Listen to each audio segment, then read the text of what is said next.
Gracias por acompañarnos en este tercer bloque, en donde tendremos una sesión muy interesante. Vamos a desarrollar el tema lucha contra la corrupción y fortalecimiento institucional. En esta sesión vamos a tener la presentación de Roberto de Michel, especialista de modernización del Estado del BID, y además tendremos un panel de comentaristas de muchísimo nivel en donde podremos escuchar perspectivas a lo largo de los 3 países de nuestra región del Triángulo Norte, para el caso de este foro que estamos desarrollando dentro del segundo Diálogo Empresarial 2021. Vamos a tener en el panel a Germán Girón, presidente de CACIF, al padre Andreu Oliva, rector de la UCA de El Salvador, y a Armando Urtecho de COEP Honduras. Así que vamos a seguir con la presentación que va a hacer Roberto de Michel, y a partir de la presentación que haga tendremos el panel de comentaristas. Muchísimas gracias. Buenas tardes a todos. Muy honrado de esta invitación. Felicitaciones además a las gremiales empresariales y a las organizaciones de los 3 países que han hecho posible este encuentro, y abordar estos temas de una manera conjunta creo que es importante para todos. Gracias a aquellos que han elegido además este grupo de trabajo, esta mesa de conversación. Hay otras mesas de trabajo muy interesantes, pero modestamente me parece que esta es como la gran discusión. Si no hay transparencia y si no hay integridad, difícil que haya inversión y desarrollo, difícil que haya un rol para que el sector privado pueda trabajar constructivamente invirtiendo en los países. Mi presentación está dividida en 2 partes. La primera, un poco mostrando cómo es el estado de situación de este problema en la región, en América Latina y en el Triángulo Norte, en los países del Triángulo Norte. Y luego la segunda parte es la más optimista, es qué estamos haciendo, qué está funcionando para enfrentar este problema. Entonces, pasemos a... Ahora, a ver, aquí está. Entonces, ¿cómo es el contexto en América Latina? Les pido disculpas, estos son los datos anteriores, acaban de salir los datos frescos del Latino Barómetro, pero lamentablemente son iguales a estos. Hay muy bajos niveles de confianza en América Latina y en el Caribe. En la corrupción es uno de los problemas más importantes. Hay una creciente desconfianza y, como ustedes saben muy bien, sin confianza no funcionan ni los sistemas políticos ni el sector privado. Cuando el World Economic Forum hacía sus análisis acerca de las barreras a la inversión privada y el clima de negocios, estos datos, si uno corre las series anteriores, siempre aparece lo mismo: 2 caras de la misma moneda, una burocracia y una tramitología mal concebida, y la corrupción, los 2 factores principales que afectan el clima de negocios. Un estudio que hemos hecho en el Banco Interamericano de Desarrollo, y que lo hicimos 2 veces porque queríamos confirmar los resultados, es ver qué grado de relación existe entre los indicadores o los índices más robustos o más sólidos de corrupción con el riesgo soberano, que es la calificación que producen las agencias de inversión. Y a pesar de que las 3 agencias de inversión tienen una metodología relativamente distinta al medir los temas de capacidad institucional, en los 3 casos la correlación es robusta. En otras palabras, los países que tienen indicadores de corrupción más débiles o mayores problemas tienen una calificación de riesgo soberano más alto, y como ustedes saben muy bien, no es necesario explicarlo, esa calificación de riesgo soberano se traslada, por supuesto, a la calificación privada también. ¿Qué impacto tiene esto en la inversión? Voy a enfocar en algunos sectores. En infraestructura, por ejemplo, y esto es un tema muy importante porque la infraestructura es uno de los grandes motores del desarrollo y se supone que lo va a seguir siendo en el futuro. Nuestra región requiere aproximadamente 180.000 millones al año de dólares para hacer esa inversión, y la brecha se considera que es una porción importante de este monto total. Y el problema es que los recursos públicos no son suficientes para cerrar la brecha de inversión, ni siquiera el aporte que hacemos todos los bancos multilaterales juntos. Nosotros no somos juntos, siquiera creo que el 10% de esta cifra por año para invertir en los países. Por lo tanto, el resto de la inversión va a venir, tiene que venir del sector privado. Y acá tenemos el primer desafío. Si no hay un entorno transparente, si no hay integridad, si no hay reglas claras, si no hay Estado de Derecho, la inversión va a ir a otro lugar donde esas reglas estén garantizadas. Porque a falta de estas reglas, esto está muy estudiado, los inversores privados buscan otros escenarios. ¿Cuáles son los costos adicionales de no atender este problema? Acá hay, por supuesto, mucha discusión metodológica, pero estas son algunas cifras que se suelen utilizar. La OCDE, en un estudio que hizo hace un tiempo, calcula que en infraestructura el 20 o el 30% del valor de un proyecto se pierde cuando hay corrupción. Ha habido análisis cualitativos publicados por el BID acerca de cómo han afectado algunos casos específicos en nuestra región, y ahora voy a dar algún detalle adicional de este tema y qué efecto han tenido no solo en atraer inversión, sino en la ejecución de las obras en curso. También evidencia cada vez más creciente, y esto es gracias a que en algunos países ha habido una sana actitud del organismo judicial de investigar y aplicar sanciones cuando correspondiere. Hemos descubierto que hemos hecho un razonable trabajo en generar transparencia, por ejemplo, al momento que se prepara una licitación o al momento que se abren los sobres y uno ve las ofertas, pero luego aparentemente, como se dice, se apaga un poco la luz o se baja la luz y la transparencia durante la ejecución del contrato. Ahí hay renegociaciones, adendas, situaciones que no tienen el mismo grado de transparencia e integridad, y ahí se producen unas cuantas maniobras irregulares. Y el problema es que cuando hay maniobras irregulares, acá hay consecuencias reputacionales para el país y hay consecuencias legales y económicas que afectan a una serie grande de actores. En un estudio que hicimos midiendo qué sucedió en materia de alianzas público-privadas, me pareció muy interesante que en una de las sesiones de apertura de este encuentro se informara, y con buen criterio, de que hay en la región apetito por utilizar estos instrumentos de financiación que son útiles, pero cuidado que, por supuesto, cuando hay una maniobra irregular o cuando hay casos irregulares, esto es un análisis que hicimos para las consecuencias del caso Odebrecht para Perú y Colombia. No es que la inversión decreció, como ustedes pueden ver en la línea, prácticamente fue a cero. ¿Por qué es esto? Porque cuando se detecta un caso de corrupción, se pide la nulidad de los contratos. Hay a veces sanciones para las empresas involucradas, pero al cancelarse el contrato quedan unas preguntas que no siempre se responden en una sentencia judicial. ¿Quién termina la obra? ¿Cuáles son los costos? ¿Quién suplanta al contratista? ¿Qué pasa con las empresas que no tuvieron absolutamente ninguna relación con los eventos irregulares y que tal vez incurrieron en deudas, tienen obligaciones pendientes con los bancos proyectando que se iba a realizar la obra y tienen que cancelar también esos contratos, tienen que absorber las pérdidas que devienen de situaciones en las cuales no tuvieron absolutamente ninguna relación? ¿Y cómo estamos entonces finalmente en América Latina y en los países del Triángulo Norte en estos principales indicadores de efectividad del gobierno, control de corrupción y Estado de Derecho? Bueno, no estamos bien. Estamos no solo por debajo de lo que están los países de la OCDE, que en esta filmina son la línea verde, sino que además los países del Triángulo Norte están por debajo de sus pares de América Latina y el Caribe.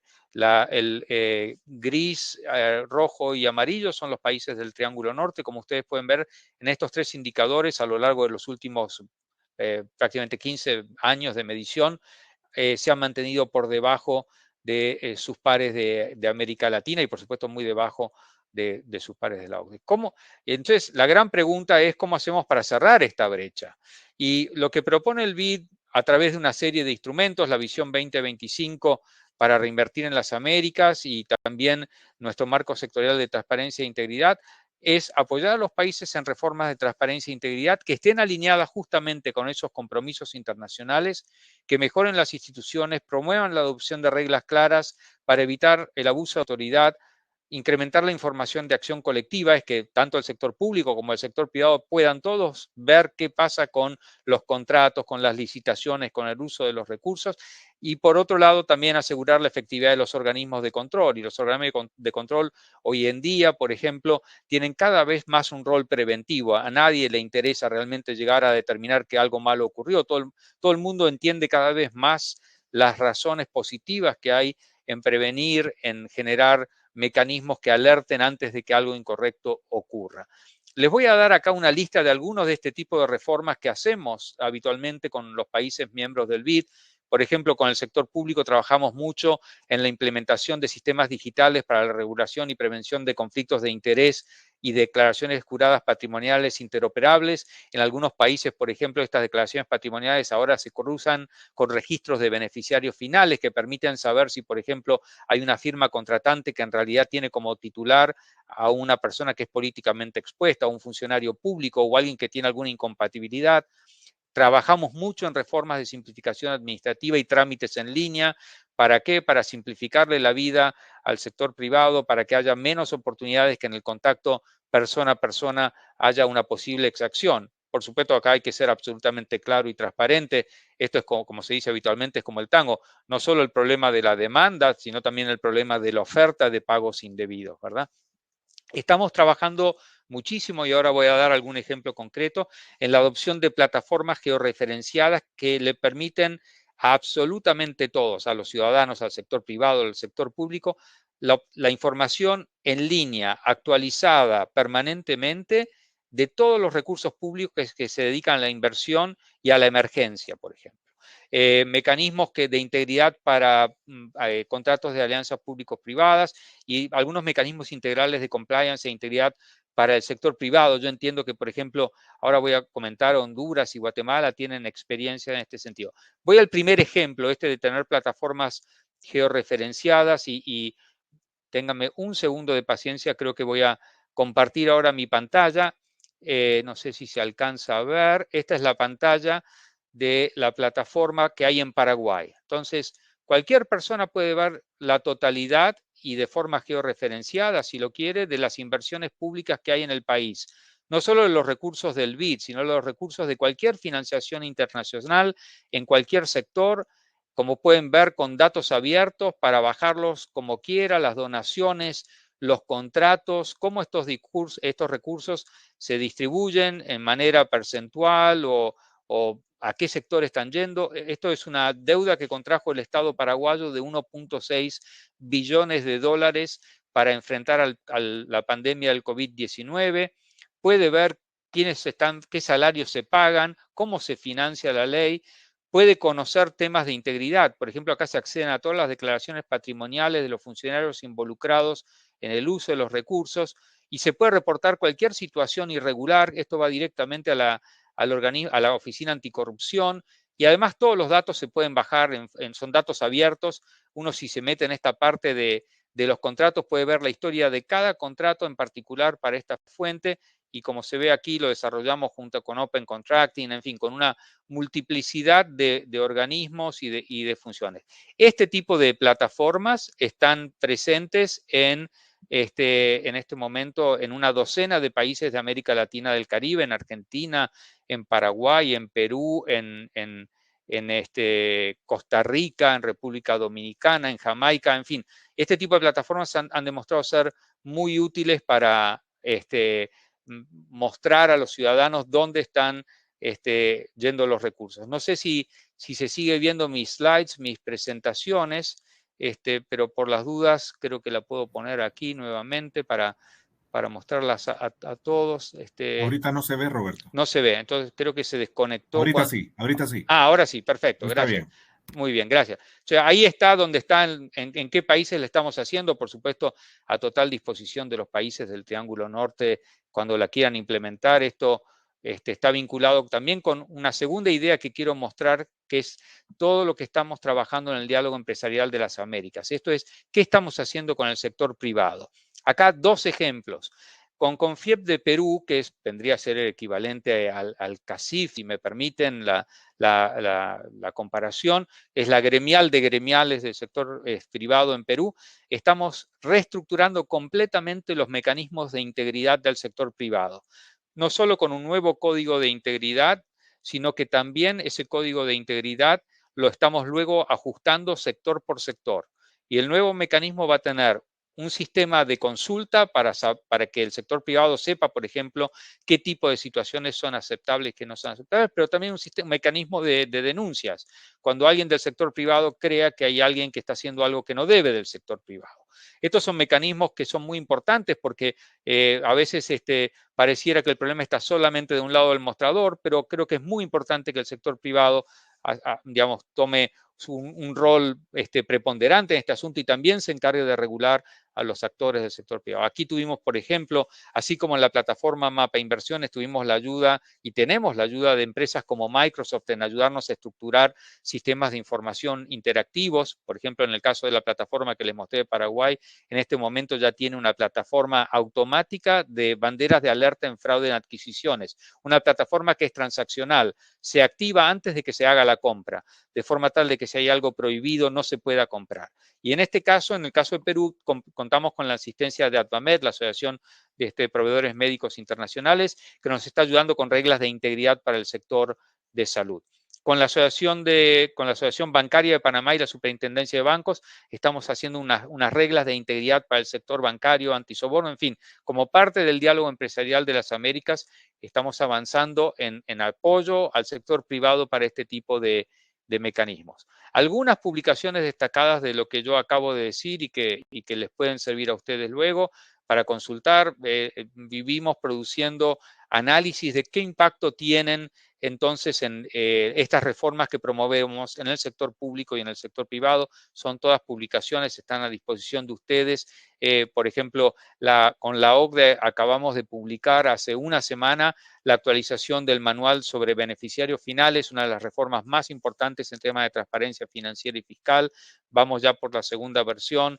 Estamos trabajando en fortalecer, por ejemplo, reglas de integridad para contratos de alianza público-privadas y estos ejemplos que le comenté del sector privado. Voy a tratar de dejar tiempo suficiente para que tenemos un panel de comentaristas de lujo, puedan comentar y hacer las preguntas, y este es el final de mi presentación.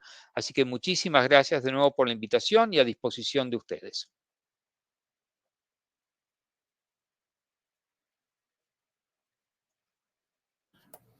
Muchas gracias, Roberto, por tu presentación muy clara, muy importante. Ahora vamos a pasar también al panel de comentaristas. Agradeceré a los panelistas que por favor enciendan sus cámaras y sus micrófonos para que ya empecemos con esta ronda.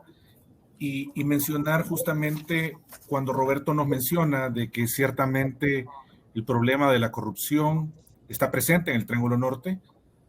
Cuando hablamos, por ejemplo, en este diálogo empresarial de la necesidad de que existan oportunidades en la región, esto pasa por tener instituciones fuertes y porque se lucha contra la corrupción.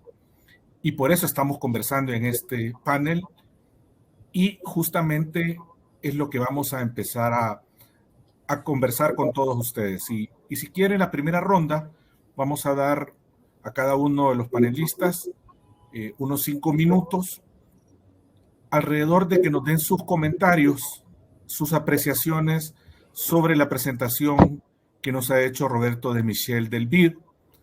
Empezamos, por favor, con Germán Girón, presidente de CACIF, con los primeros 5 minutos. Por favor, Germán. Muchísimas gracias por la oportunidad. Pregunto cómo se escucha el audio. Se escucha muy bien. Muchísimas gracias a Javier, Roberto, padre y Armando. Muchísimas gracias por acompañarnos en este panel, que es un panel valiosísimo. Nuestra región centroamericana, al igual que muchas otras regiones, ha vivido con la corrupción no este año, décadas y décadas. Podemos decir que desde que nuestras naciones existen, ha existido corrupción. Una de las dificultades que tenemos en América Latina y particularmente en Centroamérica, y yo hago mención de Guatemala, es una cultura que es permisiva.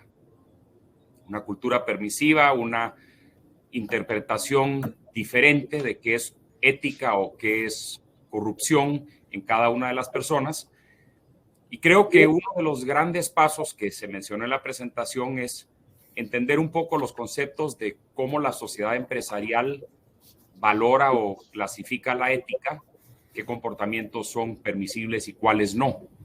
Y eso empieza en casa. Empieza en casa con jóvenes que pueden pensar que está perfectamente bien robarse los vueltos de una compra de chicles o tortillas o del agua cuando vienen de vuelta a casa, que eventualmente piensan que es lo mismo robarse los vueltos en un contrato de la licitación de la construcción de un aeropuerto. Desde el sector empresarial hemos hecho encuestas parecidas a las que nos mencionaron de IDB y hemos encontrado que los empresarios guatemaltecos tenemos un alto grado de conciencia sobre la ética y la importancia de la ética para los procesos empresariales. 7 de cada 10 empresas encuestadas en CACIF tienen un código de ética que delinea qué prácticas son éticas y cuáles no lo son. 4 de cada 10 han seguido alguna metodología para que esos lineamientos de códigos de ética se conozcan.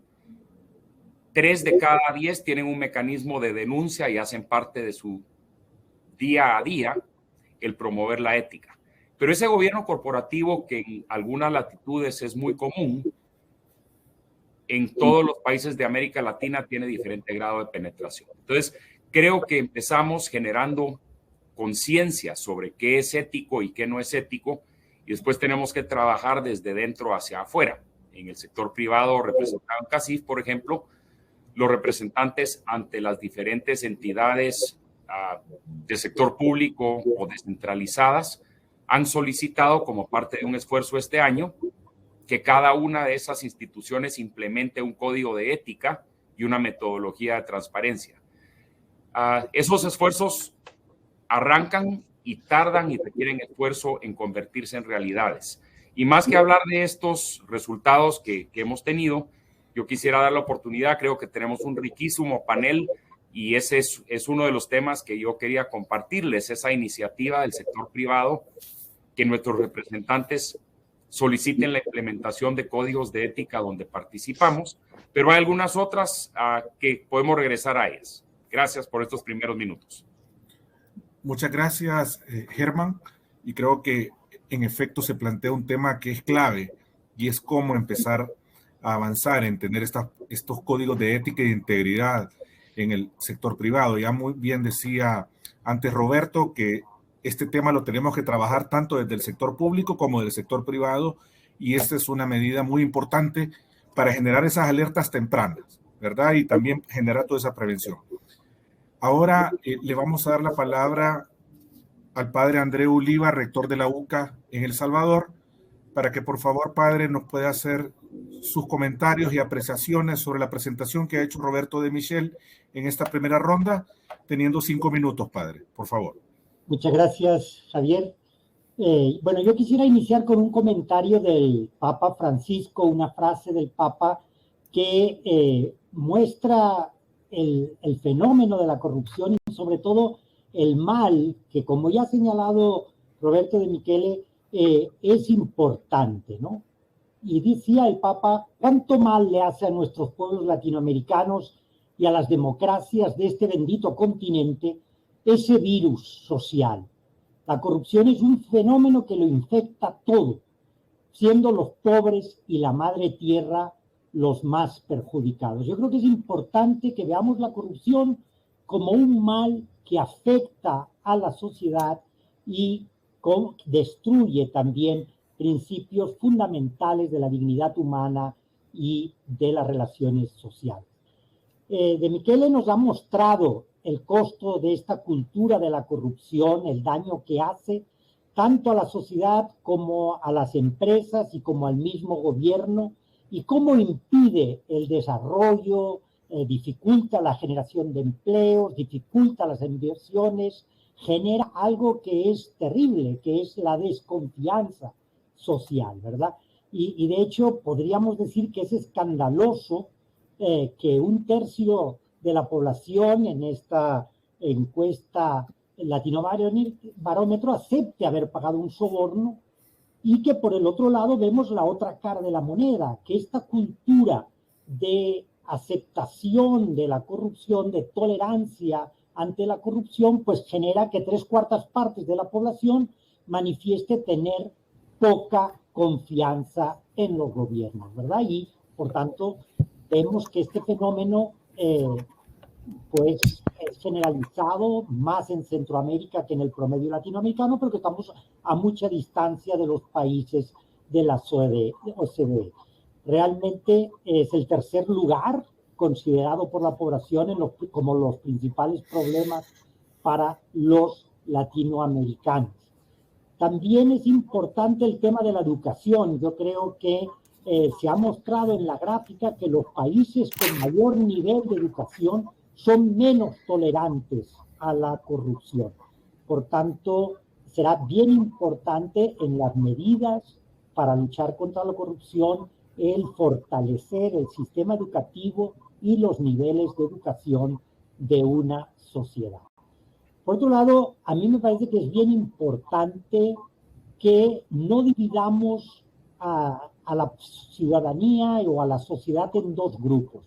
Muchas veces tenemos la tendencia a pensar que cuando hablamos de corrupción, los corruptos son el Estado, los funcionarios, los políticos, mientras que la sociedad civil o el sector privado y los empresarios son íntegros.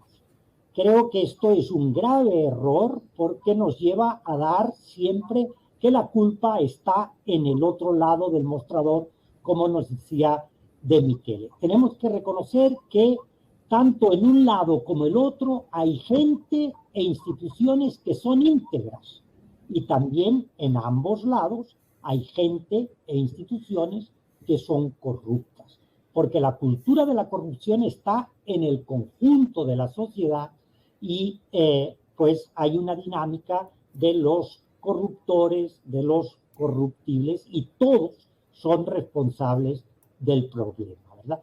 Ya también se ha señalado que no hay una claridad de lo que es corrupción, y a veces pensamos que corrupción solo es entregar o recibir un soborno o dar a cambio de determinados favores para lograr un trabajo, un proyecto, una venta o una concesión, pues regalías a quienes tienen que tomar esa decisión, ¿verdad?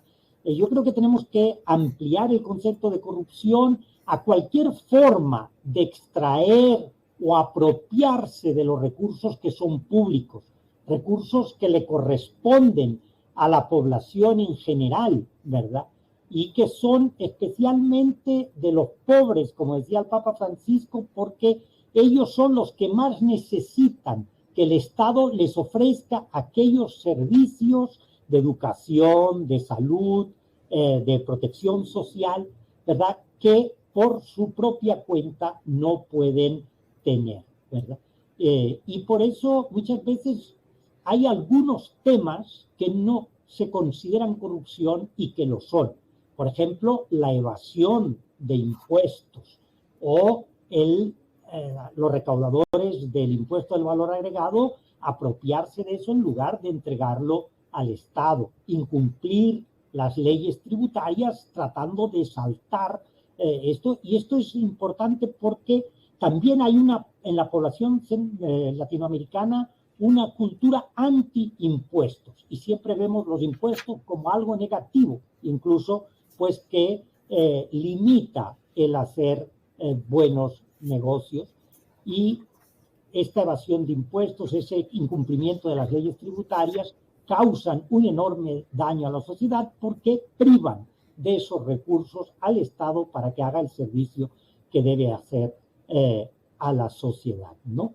E igualmente creo yo que es importante para el sector privado con el que estamos dialogando esta tarde, que no pagar salarios justos y suficientes para una vida digna, no cumplir con las leyes laborales ni con las obligaciones que tiene el sector patronal, como es el pago a la seguridad social o la contribución a los sistemas de previsión social, o evitar sanciones de parte del Estado, pues negociando con algún funcionario para que no señale las irregularidades que se están cometiendo. Eso también es corrupción y también es hacer un daño a a la ciudadanía, al Estado, al desarrollo del país. Pero fundamentalmente también es importante que como sociedad civil no permitamos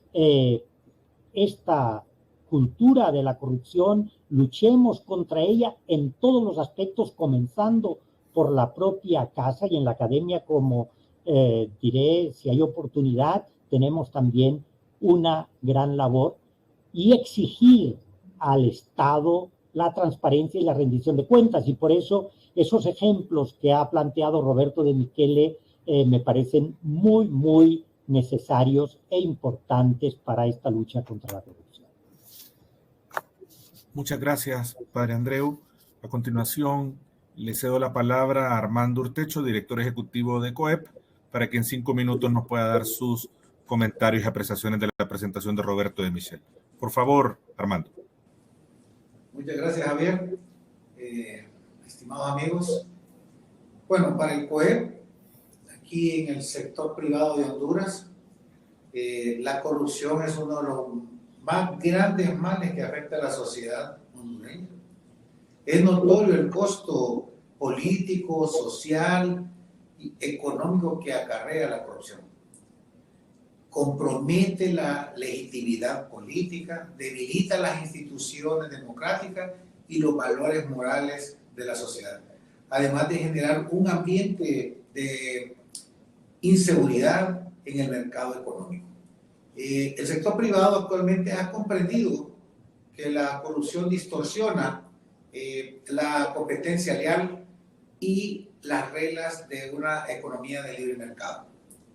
Creemos pues que la corrupción tiene un impacto negativo en la calidad de los productos y los servicios que las empresas prestan. La corrupción tiene un gran impacto, efectivamente, porque en la cual debilita las perspectivas de inversión económica y de ética empresarial. Es decir, las empresas no pueden prosperar sin un gobierno corporativo responsable. Creemos que lo que expuso nuestro amigo Roberto de Michele, especialmente en algunos dos temas que quiero señalar, en el tema de inversiones en infraestructura, por ejemplo, lo que señala sobre lo que se pierde en infraestructura, no solamente lo que se pierde, sino que cuando esos casos que se llevan a los tribunales, efectivamente el Estado o el que demandó aquella obra que fue ilegalmente otorgada, no solamente daña la parte económica, sino también a la sociedad, porque hay que volver a hacer una nueva legislación. Sin embargo, no hay una sanción para el funcionario y la empresa que ejecutó los actos de corrupción. Derivado de ese aspecto, por ejemplo, en el caso de inversiones en infraestructura, el Consejo Hondureño de Empresa Privada, el 22 de febrero de este año, 2021, aprobó por unanimidad el Código de Ética Empresarial. Y aprobamos paralelamente dos instrumentos, un Código de Ética para las empresas y un Código de Ética para las organizaciones empresariales. Son códigos tipo, porque cada una de las organizaciones verá cómo debe hacer su propio código, tanto para las empresas como para nuestras organizaciones. Creemos pues que el mundo ha avanzado. Recientemente, las elecciones en Honduras, ¿cuál fue el tema principal? El tema principal fue la corrupción. Pero paralelo a la corrupción es también la impunidad. La gente ya se hastió de que ven a las grandes personas, a los grandes personajes, obteniendo grandes recursos derivados de la corrupción y no pasa absolutamente nada. Y eso se convierte después en dignos representantes o empresarios, entre comillas, que hacen una competencia leal a aquel que ha trabajado durante toda una vida. Por eso mismo es que creemos que este tema debe hacer una reforma integral, no solamente en Honduras, yo creo que todo en el Triángulo Norte, para poder atraer inversión de calidad, inversión que venga a ayudar a que las personas no migren y que los centroamericanos en el norte, en el Triángulo Norte, puedan dársele los mejores empleos y los mejores salarios. La corrupción hace o impide que se den mejores empleos y mejores salarios. Pero obviamente eso solo lo vamos a hacer con reglas claras, transparentes, en las que lo cumplan no solamente los funcionarios, como dijo Roberto de Michel, deben de cumplirlo también los ciudadanos y las empresas, porque en este baile no es individual, no solamente de los funcionarios, también debemos de señalar que hay los llamados activistas o los empresarios que dan coimas para que se les otorguen algunos contratos. En la pandemia lo hemos visto y creo que lo que más cuestionó, por lo menos el pueblo hondureño en estas últimas elecciones, fue la corrupción y la impunidad con la que han actuado últimamente los funcionarios y algunos que dicen que ser empresarios. Por ahora, mi reacción. Muchas gracias, Armando, y muchas gracias a todos los panelistas por respetar el tiempo y por sus puntos de vista que hemos generado a partir de esta primera intervención. Vamos a pasar a una segunda de unos 3 minutos que tengan cada uno para efecto de que nos puedan plantear, dentro de todo lo que hemos conversado, de la importancia que tiene la lucha contra la corrupción, el que es un problema de la sociedad, como muy bien dice el padre Andreu, y en donde todos tenemos un rol que cumplir para prevenir la corrupción y también para fortalecer, digamos, ese combate a la corrupción. Y en ese sentido, yo les quisiera preguntar primero a Germán de CACIF, ¿cuál debe ser el rol del sector privado en este tema de fortalecer la lucha contra la corrupción? Pues muchas gracias. Yo creo que el trabajo de la lucha contra la corrupción desde el sector privado empieza en casa, requiriendo que quienes formamos el mundo empresarial, nuestros colaboradores y las personas con quienes hacemos negocios y ejercemos esa empresarialidad, tenemos que compartir una base de principios mínimos. Pero el sector privado, dentro de los varios roles que sirve, siendo el más importante el de generar oportunidades empresariales, oportunidades de comercio, empleo formal, se comparten varios roles por la importante posición que tenemos dentro de la sociedad. Y como actores de esa sociedad tenemos una responsabilidad, no solo de brindar el ejemplo, sino de llamar la atención a donde esa práctica no correcta o esa práctica corrupta o esa práctica de ineficacia se pueda implementar. Eso es muy difícil, más con estos vientos antidemocráticos y antiempresariales que se viven en América Latina. Una forma en la cual nosotros en Guatemala hemos pensado que lo podemos hacer es con la implementación de una herramienta que lanzaremos en enero, que es el Observatorio del Presupuesto. A diferencia de años anteriores en que en el mes de noviembre era el mes en que se hacían cuestionamientos muy fuertes, se hacían solicitudes de amparos contra ciertas secciones del presupuesto, tomamos la decisión en este año de implementar una acción permanente a lo largo del siguiente año y en años futuros, de hacer una observación, un requisito de cuentadancia y un análisis técnico profundo permanente a lo largo del año de cómo operan y qué tan efectivamente ejecutan el presupuesto todas las unidades ejecutoras del presupuesto público, desde las plazas municipales, desde los consejos comunitarios, subiendo por las diferentes entidades centralizadas y descentralizadas del gobierno y hasta el nivel ministerial, analizar de forma técnica cómo se construyó el presupuesto con los planes de actividad y qué también la ejecución pública está sirviendo para cumplir esas metas. Es un esfuerzo que tenemos que hacer todo el año y no le toca solo al sector empresarial, le toca a la sociedad y es ahí donde hemos invitado a participar a respetados interlocutores y estoy teniendo la idea de que tenemos que invitar al IDB para que nos acompañe y que nos pueda trasladar algunas de esas mejores prácticas, pero con quien hablo de esta iniciativa se quiere sumar, porque todos como parte de esta sociedad reconocemos que el lastre de la corrupción y el lastre de la ineficiencia del gasto público afectan a quien más lo necesita, que son aquellas personas a quienes la sociedad y el Estado deben de proveerles una red de seguridad, y que en años como estos últimos de la pandemia hemos evidenciado las falencias. No solo es la corrupción, tenemos que hacer que cada quetzal, dólar, lempira o colón alcance para su mejor resultado en nuestra sociedad. Y esa es la forma en que en CACIF este año creemos que vamos a hacerlo de una mejor forma que en el pasado. Muchas gracias. Ahora le cedo la palabra al padre Andreu para preguntarle, padre, ¿cuál debe ser el rol de la academia en esta tarea de fortalecer la lucha contra la corrupción? Por favor, padre.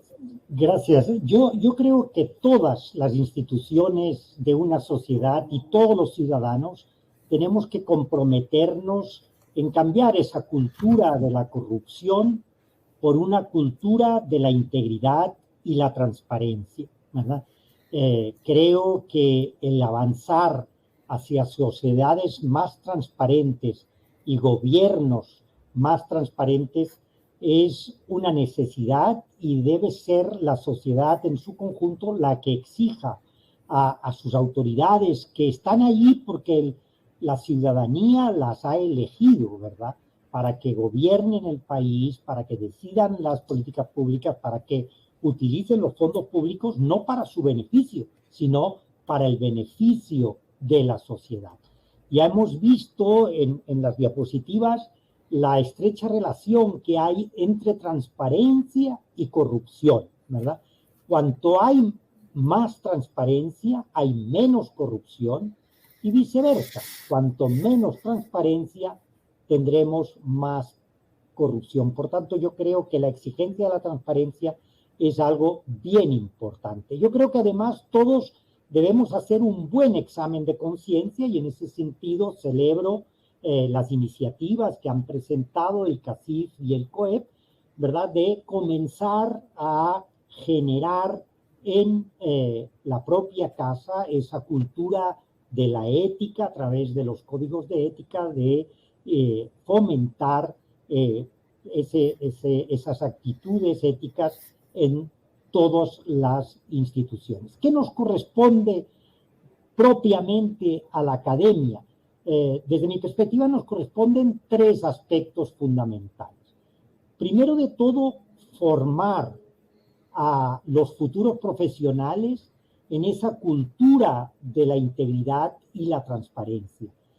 La universidad no solamente genera conocimientos técnicos, ¿verdad?, o científicos, debe también contribuir a formar la conciencia ética de los estudiantes hoy y futuros profesionales del mañana, dado que también muchos de ellos van a ser dirigentes y van a tener papeles importantes a nivel político, a nivel de funcionarios públicos, a nivel del mundo empresarial, ¿verdad? Entonces, la academia tiene que preocuparse para que haya un proceso de formación integral donde cada persona vaya construyendo su matriz de valores y vaya construyendo pues unas actitudes que guíen su futuro y que respondan a una ética, ¿verdad? No basta con formar para la ética profesional, que es importante para cada una de las profesiones, sino que tenemos que formar buenos ciudadanos, honestos y socialmente responsables. Por otro lado, me parece que es importante que la institución, para lograr esto, tiene que premiar al estudiante, al personal académico y al funcionario que se comporta íntegramente. Y, por otro lado, castigar toda falta de integridad, cualquiera que sea, por pequeña que sea, ¿verdad? Y nosotros en esto, por ejemplo, en la Universidad Centroamericana somos muy cuidadosos ante el fraude en un trabajo, en un examen, el plagio, la copia o el que pues se puedan admitir favores a cambio de beneficios académicos u otro tipo de beneficios, el irrespeto a las normas que ha establecido la universidad, tanto para la convivencia como para el desarrollo de la vida académica, ¿verdad? Estos comportamientos sentimos que no se pueden permitir en ningún momento porque, de lo contrario, estamos fomentando la cultura de la falsedad, del engaño, del jugar vivo, que es todo lo contrario al profesional y al ciudadano que necesitamos. Por otro lado, como institución académica, creo que tenemos un importante rol en la transformación social, en generar un valor para la sociedad, que no solamente es en la formación de profesionales, sino también en el estudio constante de la realidad nacional y acercarse a conocer pues esas actividades de corrupción que se dan, señalando el daño que hace a una sociedad cada efecto de corrupción. Igualmente que se ha dicho, también tenemos que señalar donde ha habido corrupción para que no haya impunidad, ¿verdad? No es que nosotros vamos a hacer el trabajo que le corresponde al sistema judicial, sino es otro tipo de trabajo más académico en el que, pues, a través de observatorios, a través de proponer también leyes y mecanismos que permitan el combate a la corrupción y una mayor transparencia. Ese es el tercer aspecto importante que en la universidad debe proponer cómo combatir esa cultura de la corrupción, cómo deben haber mecanismos, instituciones que prevengan la corrupción, comenzando en la misma institución, pero también trascendiendo a la sociedad en general, ¿verdad? Y pues exigir, como se ha hecho, por ejemplo, en El Salvador, que se fortalezcan las instituciones de control, como la Corte de Cuentas, como el Tribunal de Ética Gubernamental, como el Instituto de Acceso a la Información Pública, aspectos que lamentablemente ahora están pues prácticamente siendo ineficaces, pero que la sociedad debe estar atenta y exigir que cumplan la misión para la que fueron creados y que eso beneficiará tanto a la sociedad como al mismo gobierno y a la vida de los ciudadanos. Muchas gracias, Padre Andreu. Ahora le cedo la palabra a Armando Urtecho para que nos comente el rol justamente del sector empresarial en la lucha contra la corrupción. Quiero manifestarles que nos quedan 12 minutos para que se cierre este panel, así que vamos a ser, digamos, bien puntuales. Por favor, Armando. Gracias, muy puntual. Creemos que el primer rol de la iniciativa privada en cualquier país es el cumplimiento de las leyes de manera eficaz. Y creemos que las organizaciones deben de promover, primero, los códigos de conducta, como muy bien lo dijo el presidente Germán Girón, y luego promover entre las empresas ese cumplimiento eficaz del código de ética, transparencia e integridad, así como de las leyes que existen en cada uno de los países. Creemos que es importante que las empresas tiendan al cumplimiento también del Pacto Global de las Naciones Unidas, así como de los principios rectores de los derechos humanos de Naciones Unidas. Creemos que tenemos que alinear esas conductas y las empresas deben, así como las organizaciones empresariales, debemos ir hacia esa determinación del cumplimiento de los objetivos del desarrollo sostenible. En ese sentido, pues nosotros creemos que es importante que se deben de cumplir, por lo tanto, los ODS número 16 sobre justicia, instituciones sólidas y paz. Si nosotros cumplimos esas reglas y promovemos dentro de nuestras propias organizaciones y dentro de las empresas, podemos llegar a tener mejores acciones a favor del ciudadano, y el ciudadano verá con mejor beneplácito las acciones que realizan las empresas. El cumplimiento de la ley no es responsabilidad social empresarial. El cumplimiento de la ley es obligación. Por lo tanto, debemos tener bien claro esa posición, porque nos pudieran venir a decir, bueno, esta es parte de la responsabilidad social empresarial. No, esas son cosas totalmente distintas. Aquí es el cumplimiento efectivo de la ley y por lo tanto es una conducta ética. Y hacia eso debemos de ir enmarcados las organizaciones empresariales en el futuro. ¿Qué va a pasar? En el caso de Honduras, nosotros hemos dicho que hay que trabajar en los planes nacionales de derechos humanos y de cumplimiento de integridad empresarial. Hacia ese enfoque debemos de hacerlo, porque eso es lo que nos exige la sociedad y los empresarios que trabajan de manera honrada y transparente. Muchas gracias, Armando. Nos quedan 10 minutos, 9 mejor dicho, y quisiera tal vez pedirle a Roberto de Michel si puede generar una reacción de lo que hemos conversado, de los puntos que han señalado nuestros tres panelistas. Roberto, ¿algún comentario que quisieras trasladar? Sí, cómo no, muchísimas gracias. Me parecen todos comentarios excelentes. Quisiera, espero no ser arbitrario, rescatar 3 o 4 de todas las ideas muy interesantes que me parecieron. Creo que hay una idea muy importante en lo que dice Andreu Oliva que tenemos que rescatar y que está mencionada en muchísimas investigaciones académicas y también en la posición de, por ejemplo, del Papa Francisco. No olvidemos que los actos de corrupción tienen una víctima invisible, que son los pobres y las personas que esperan que el Estado les resuelva los problemas con los recursos públicos. Entonces, creo que ahí hay un punto muy importante de no olvidarse de a quién afecta la corrupción. La segunda, tomarle la propuesta a Germán, que no va a ser nada difícil para mí porque viví 4 años en Guatemala y mis hijas habrán nacido en Argentina o en Estados Unidos, pues se sienten chapinas, así que no se sorprenda que aparezca con mis hijas por allá. Me parece una excelente idea si podemos trabajar con ustedes en ayudarles en promover algo que me parece que las 3 gremiales están avanzando y tal vez sea una buena idea si lo quieren hacer colectivamente.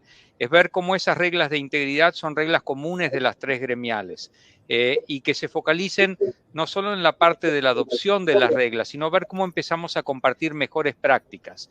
Muchas veces el cambio de conducta viene no solo por el señalamiento de la sanción, sino como han dicho los Nobeles recientes de Economía, a través de incentivos positivos. Cómo podemos empezar a reconocer comportamientos positivos en el sector privado que generen. Y la tercera cuestión que me pongo también a disposición para compartir la experiencia del banco es el desarrollo de estas plataformas que ustedes están señalando que pueden ser útiles para que absolutamente todos veamos la totalidad de la información. Como lo decía el juez Brandeis de la Corte Suprema de Estados Unidos, el mejor desinfectante es la transparencia. Cuando sabemos todos a dónde están los recursos públicos, quién los utiliza y cómo los utiliza, las posibilidades de que sean mal utilizados son menores. Reitero en nombre del Banco Interamericano el agradecimiento. Confirmo con todos ustedes que efectivamente sin transparencia y sin integridad no vamos a poder resolver los desafíos de desarrollo que toda nuestra región y los países del Triángulo Norte están tratando de resolver. Muchísimas gracias y creo que además usamos muy eficientemente el tiempo. Sí, muchas gracias Roberto y muchas gracias a todos los panelistas. La verdad que se han abordado temas clave para nuestra región. Justamente cuando hablamos de que existan mayores oportunidades para el Triángulo Norte, eso pasa necesariamente por tener instituciones de calidad fuertes. Eso pasa porque exista la transparencia como un elemento transversal en toda la sociedad. No solo en el Estado, en toda la sociedad, que sea un elemento infaltable y ciertamente que no pueda existir impunidad, porque eso sabemos los efectos negativos que genera la impunidad. Y en esa línea se vuelve clave justamente trabajar tanto desde el lado del sector público, de fortalecer todos estos controles institucionales, que como decía el padre Andreu, en el caso de El Salvador, hemos entrado en una racha de debilitamiento de las instituciones de control, con mucha ineficacia, como se mencionaba, y eso nos genera altísima preocupación, pero también tenemos que trabajar en los otros temas, justamente contrataciones públicas que se hagan con transparencia, todo el tema de la meritocracia en el Estado, los códigos de ética e integridad en el sector empresarial, el sector privado. Creo que hay una cantidad de cosas y herramientas que debemos echar a andar, pero sobre todo es la determinación de no tolerar los actos de corrupción y fijarnos rutas y estrategias tanto de corto y mediano y largo plazo. Lo que decía el padre Andreu, de trabajar con el tema de la educación desde el principio para no tolerar y no aceptar los actos de corrupción o de violación de la ley, que no se premia al que viole la ley, sino que todo lo contrario, que se den incentivos a la gente que tiene una actuación íntegra y ética, y eso es lo que tenemos que apostarle como sociedad. Así que muchas gracias, de verdad que ha sido una conversación de lujo, con distintos elementos claves que hemos conversado a partir de la presentación que hizo Roberto de Michel, y la clave y lo que esperamos de este segundo diálogo empresarial es justamente trabajar en agendas comunes en los 3 países para que podamos ir avanzando y fortalecer la transparencia y combatir con mayor efectividad la corrupción. Así que le doy las gracias a Roberto, a Germán, al padre Andreu y también a Armando. Así que muchas gracias a todos ustedes por acompañarnos. Muchísimas gracias y que tengan muy buenas tardes. Muchísimas gracias, colegas y amigos. Y solo dejo el mensaje, porque nos quedan los 3 minutos de rigor. Tenemos que realizar que la solución de la corrupción debe ser integral en el sentido que es transversal en la sociedad. Tenemos que reconocer que debe ser coherente. No podemos faltar a la ética tratando de encontrar una lucha exitosa en contra de la corrupción. Tenemos que ser pragmáticos. Hemos tardado décadas o centenares de años en llegar a donde estamos. Tenemos que realizar que esta ruta para salir de la corrupción y de la ineficacia institucional no es de un día al otro. Y esas 3 condiciones, la integralidad, la coherencia y el pragmatismo, permitirán que los esfuerzos que realicemos sean sostenibles, que podamos ir logrando pequeñas batallas y pequeños logros en esa ruta hacia adelante. Yo realmente les agradezco la riqueza de este panel, ha sido espectacular, qué gusto ver caras de amigos y sobre todo, muchísimas gracias por el evento. Muchas gracias a todos y gracias a todas las personas que han estado siguiendo esta discusión. Muchas gracias. Gracias a todos. Un fuerte abrazo y cuídense. Buenas tardes. Buenas tardes.